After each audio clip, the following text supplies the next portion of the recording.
जो माने श्रद्धार सहित प्रभुंकर लीला नित्य श्रवण ओ कीर्तन करती सेमानंक हृदय रे अतिशीघ्र भगवान आविर्भूत हो जाती। शरत ऋतु आसीगले जलर मलिनता जेपरी स्वत दूर हो जाए, कर्ण रंध्र देई श्रीकृष्ण जाई भक्त मानक भावमय हृदय कमल रे विराजमान होइगले भक्तंक मनरे मल सहीपरि स्वत नष्ट हो जाए। मार्गर समस्त क्लेश लंघन करी पथिक तार घरे पहुँचीगले जेपरी से घर छाड़ी आउ केउ आड़े जाए नहीं। हृदय शुद्ध भक्त सहीपरि क्षणक पाई मध्य श्रीकृष्ण पाद पद्म को छाड़ती नहीं। कपिल भगवान कहते मन को ही जीवनर बंधन और मोक्षर कारण बोली कहा जाए। विषय प्रति आसक्त होइगले ताहा बंधनर कारण होइथाए एवं परमात्मा प्रति अनुरक्त होइगले ताहा मोक्षर कारण होइथाए। मु ओ मोर भाव हेतु मनुष्य काम क्रोध लोभ आदि विकार रे बांधी होइथाए। मन जेतेबेले सेही सबु विकाररु मुक्त और शुद्ध हो जाए सेतेबेले से सुख दुखरु मुक्त होई सम अवस्था को आसी थाए।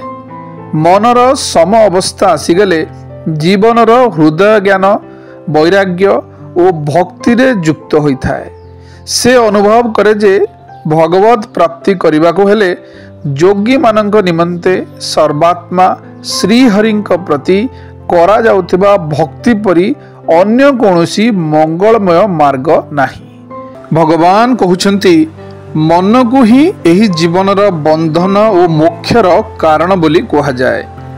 विषय प्रति आसक्त होइगले ताहा बंधनर कारण हो जाए एवं परमात्मा प्रति अनुरक्त होइगले ताहा मोक्षर कारण हो जाए। मु ओ मोर भाव हेतु मनुष्य काम क्रोध लोभ आदि विकार रे बांधी हो जाए। मन जेतेबेले सेही सबु विकाररु मुक्त और शुद्ध हो जाए सेतेबेले से दुख सुखर मुक्त होई सम अवस्था को आसी जाए। मनर सम अवस्था आसीगले जीवनर हृदय ज्ञान वैराग्य और भक्ति रे युक्त हो जाए।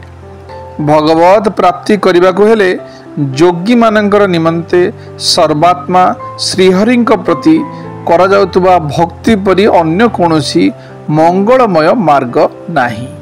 जो माने श्रद्धार सहित प्रभुंकर लीला नित्य श्रवण ओ कीर्तन करती सेमानंक हृदय रे अतिशीघ्र भगवान आविर्भूत हो जाती।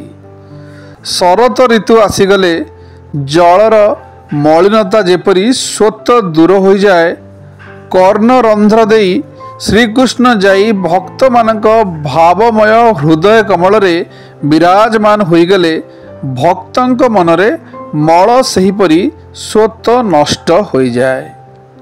मार्गर समस्त क्लेश लंघन करी पथिक तार घरे पहुँचीगले जेपरी से घर छाड़ी आउ केउ आड़े जाए नहीं। हृदय शुद्ध भक्त सहीपरि क्षणक पाई मध्य श्रीकृष्ण पाद पद्म को छाड़ती नहीं। कपिल भगवान कहउछंती जहाँकर चित्त एकमात्र भगवान ठारे ही अभिनिविष्ट से परि मनुष्यंकर वेद विहित कर्म रे प्रवृत्त हेउथिबा ओ विषय ज्ञान जात करुथबा उभय कर्मेन्द्रिय ओ ज्ञानेन्द्रिय स्वाभाविक रूपे स्वत मूर्ति श्रीहरिंक अभिमुख होइजिबा ही हेउछि अहेतुक भक्ति। सेही भक्ति हेउछि मुक्ति ठारू मध्य श्रेष्ठतर। कारण जगरात्नी आमे खाइथिबा खाद्य को जीर्ण करिबा परि सेही भक्ति कर्म संसार मानकर भंडार रूप लिंग शरीर को तत्काल भस्म कर दिए।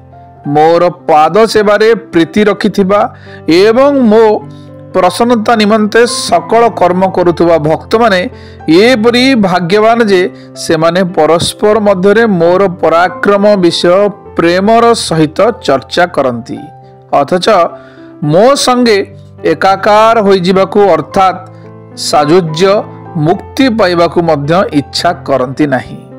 ସେହି ସାଜୁଜମାନେ ମୋର ଅରୁଣ ନୟନ ଓ ମନୋହର ମୁଖାର ବିନ୍ଦୁଯୁକ୍ତ ପରମ ସୁନ୍ଦର ଓ ବରଦାୟକ ଦିବ୍ୟ ରୂପର ଶୋଭା ଦର୍ଶନ କରନ୍ତି ଏବଂ ସେହି ରୂପେ ସହିତ ସପ୍ରେମ ସମ୍ଭାଷଣ କରନ୍ତି। ଯେଉଁମାନଙ୍କର ମୁଁ ହିଁ ଏକମାତ୍ର ପ୍ରିୟ ଆତ୍ମା, ପୁତ୍ର, ମିତ୍ର, ଗୁରୁ, ସୁହୃଦ ଓ ଇଷ୍ଟଦେବ, ମୋର ଆଶ୍ରୟରେ ରହୁଥିବା ସେହି ଭକ୍ତମାନେ ଶାନ୍ତିମୟ ବୈକୁଣ୍ଠ ଧାମରେ ପହଞ୍ଚିଗଲେ ଉପରୋକ୍ତ ଭୋଗ ମଧ୍ୟରୁ କୌଣସିଟିରୁ ମଧ୍ୟ ବଞ୍ଚିତ ହୋଇ ରହନ୍ତି ନାହିଁ। କେବଳ ସେତିକି ନୁହେଁ, ସେମାନଙ୍କୁ ମୋର କାଳଚକ୍ରର ଭୟ ମଧ୍ୟ ନଥାଏ। ଶୁଭ ସକାଳ, ଦିନଟି ଆପଣଙ୍କର ମଙ୍ଗଳମୟ ହେଉ।